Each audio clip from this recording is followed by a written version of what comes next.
भारत के 75वें Republic day पर France के राष्ट्रपति इमैनुअल मैक्रों चीफ गेस्ट होंगे। इससे पहले अमेरिकी राष्ट्रपति जो बाइडेन ने आने में असमर्थता जताई थी।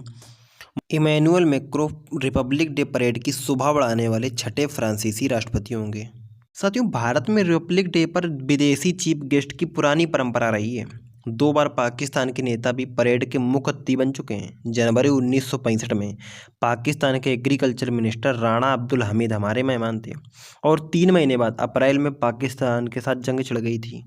अच्छा, अब सबसे बड़ा सवाल ये उठ रहा है कि हमने गणतंत्र दिवस समारोह में चीफ गेस्ट के रूप में फ्रांस को ही क्यों चुना। साथियों, आपको बता दें, इससे पहले 2016 में फ्रांस के राष्ट्रपति फ्रांसवा ओलांद गणतंत्र दिवस के मौके पर भारत आए थे। अब फ्रांस को मुख्य अतिथि बनाने की 3 वजह हैं। नंबर 1, अच्छा, भारत को लेकर फ्रांस का स्टैंड का दूसरे पश्चिमी देशों से काफ़ी अलग है। साथियों, कई बार अमेरिका हो गया, ब्रिटेन हो गया, जर्मनी भारत में मानवाधिकार और लोकतंत्र को लेकर सवाल खड़ा करते हैं। अच्छा, फ्रांस इनकी तुलना में भारत के आंतरिक मामलों में काफ़ी कम दखलंदाजी करता है। ये मुख्य वजह है कि भारत का फ्रांस के साथ कभी कोई मनमुटाव नहीं रहा है।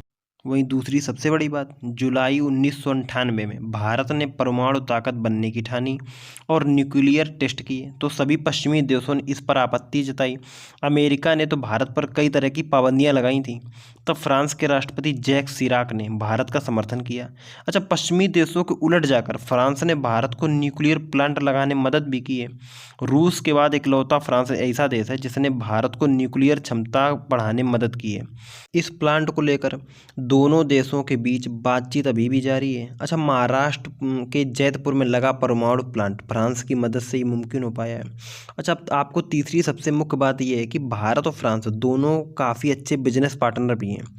दोनों ही देशों का कुल ट्रेड $13 बिलियन से ज़्यादा है। ये दोस्ती इसलिए भी खास है कि फ्रांस से भारत सिर्फ आयात नहीं करता बल्कि उसे सामान बेचता भी है। वित्त वर्ष 2022-23 में भारत ने $7.6 बिलियन से ज़्यादा का सामान फ्रांस को बेचा है। ये 2021-22 की तुलना में 14% ज़्यादा है। वहीं 2022-23 में फ्रांस ने भारत को $5.8 बिलियन का सामान भेजा था। फ्रांस उन टॉप 3 देशों में शामिल है जो भारत को सबसे ज़्यादा रक्षा के साजो सामान बेचते हैं। साथियों, सबसे रोचक बात तो ये है कि गणतंत्र दिवस पर चीफ गेस्ट चुनने की प्रक्रिया रिपब्लिक डे से 6 महीने पहले शुरू की जाती है। विदेश मंत्रालय के बड़े बड़े अधिकारी अलग अलग नामों पर चर्चा करते हैं।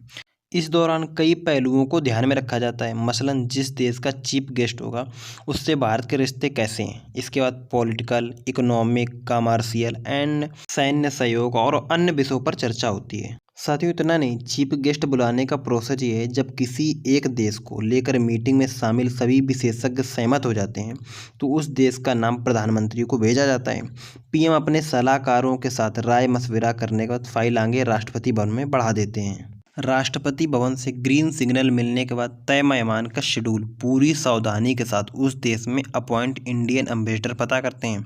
सब सही होने पर विदेश मंत्रालय का टेरिटोरियल डिवीजन तय हुए चीफ गेस्ट के साथ बातचीत शुरू करता है। दूसरी ओर से सहमति मिलने के बाद चीफ गेस्ट के नाम पर फाइनल मुहर लगती है।